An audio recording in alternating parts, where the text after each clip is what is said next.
এমন একটি যুগে আমরা বসবাস করছি যে কে আসলে দোষী কিংবা কে আসলে নির্দোষ তা এখন বাংলাদেশের জনগণ জানতে পারে না, জানার অধিকার হারিয়ে ফেলেছে। আপনারা সাম্প্রতিক সময়ে নাম শুনেছেন মিল্টন সমাদ্দারের, পাশাপাশি নাম শুনেছেন আমাদের পুলিশের সাবেক আইজি বেনজির আহমেদের।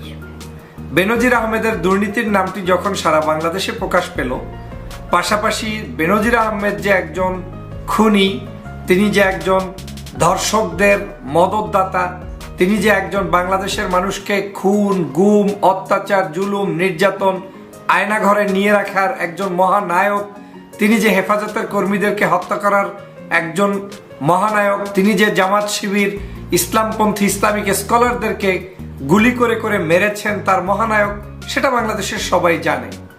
সাম্প্রতিক সময়ে তার অর্থনৈতিক কেলেঙ্কারি, তার বিভিন্ন ধরনের অনৈতিক অর্থ এসেছে বলে প্রচার মাধ্যমে আমরা দেখতে পেয়েছি। বিশেষ করে অনলাইনে আমরা ফেসবুক এবং ইউটিউবের সুবাদে আমরা তার সকল তথ্যগুলো নতুন করে জানা শুরু করেছিলাম। ঠিক তাকে নিয়ে যখন বাংলাদেশের আলোচনা সমালোচনা শুরু হয়েছে, তখনই আবার রাস্তায় নাম শুনতে পেলাম মিল্টন সমাদ্দারের নাম। যদিও এই ব্যক্তির সম্পর্কে আমার তেমন কোনো তথ্য নেই, কিংবা আমি তার পক্ষে বা বিপক্ষে বলার মতো কোনো স্টেটমেন্ট আজ আমি দিতে চাই না। এজন্য আমি দিতে চাই না যে বাংলাদেশে আসলে কে মহা অপরাধী আর কে অপরাধী আর কে ছোট অপরাধী, এটা বিশ্লেষণ করার মতো বিচার ব্যবস্থা এই দেশে এই মুহূর্তে বিদ্যমান নেই। আর না থাকার কারণে বড় বড় অপরাধীরা, বড় বড় চোরেরা, বড় বড় ডাকাতেরা, বড় বড় অন্যায়কারীরা পার পেয়ে যাচ্ছে, আর ছোট ছোট চুনিপুটি যারা আছে তারা কিন্তু আজ বিচারের কাঠগড়ায় দাঁড়াচ্ছে। সরকার এমন একটা ছলচাতুরির আশ্রয় এই দীর্ঘ 17 বছর পর্যন্ত নিচ্ছে, সেটা হচ্ছে যে সরকার সবসময় জনগণকে ভিন্ন খাতে প্রভাবিত করে রাখতে চায়, জনগণের নজর সবসময় ভিন্ন দিকে রাখতে চায়।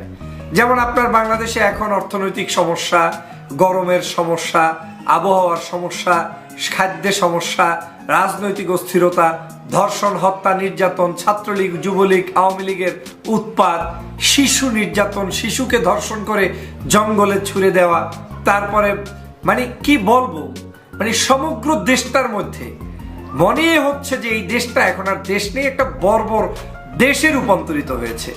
এই যে সকল বর্বরতা, এই বর্বরতাকে লুকিয়ে রাখার জন্য সরকার নতুন নতুন কিছু ইস্যু সৃষ্টি করে।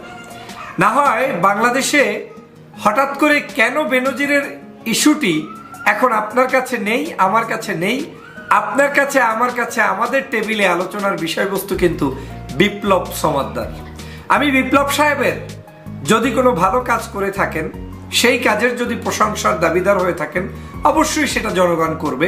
তার যদি কোনো অন্যায় কাজ থাকে সেটাও অবশ্যই নিন্দনীয় এবং তার বিচারও বাংলাদেশে অবশ্যই হওয়া উচিত, কারণ কোনো ব্যক্তি আইনের ঊর্ধ্বে নয়।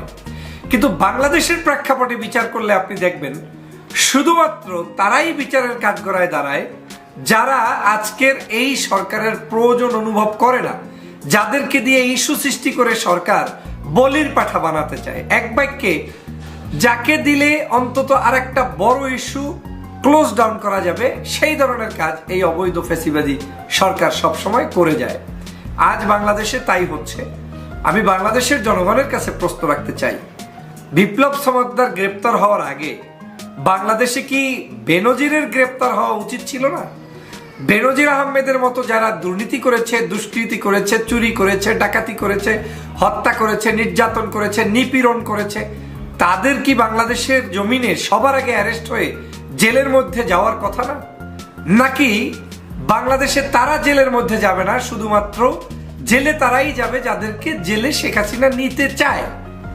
এখন শেখ হাসিনার কাছে আমি সবসময় বলে থাকি যে আওয়ামী লীগের মধ্যেও যদি 5 জন আওয়ামী লীগার থাকেন, শেখ হাসিনা যদি 4 জন আওয়ামী লীগকে শাস্তি দিতে চায় কোনো একটা পারপাস সাফ করার জন্য, তাহলে তিনি ওই 5 জনের মধ্যে 4 জনকে প্রয়োজনে শাস্তি দিয়ে একজনকে রক্ষা করবেন, এর নাম শেখ হাসিনা।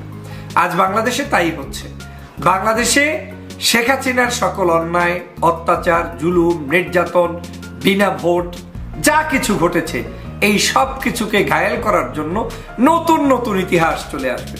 আমি নিশ্চিত যে বিপ্লব সমাদ্দারের হয়তো কিছুই হবে না, এখন হয়তো তাকে কয়েকদিন গ্রেপ্তার করার পরে হয়তো তাকে ছেড়েও দেওয়া হবে, কিন্তু একটা ইস্যু ক্রিয়েট করে সময়কে তারা পার পেয়ে নিয়ে যাচ্ছে, মানে সময়টাকে তারা শেষ করছে, পারপাস সার্ভ করার জন্য এই সময়টাকে এইভাবে করে তারা ব্যবহার করছে।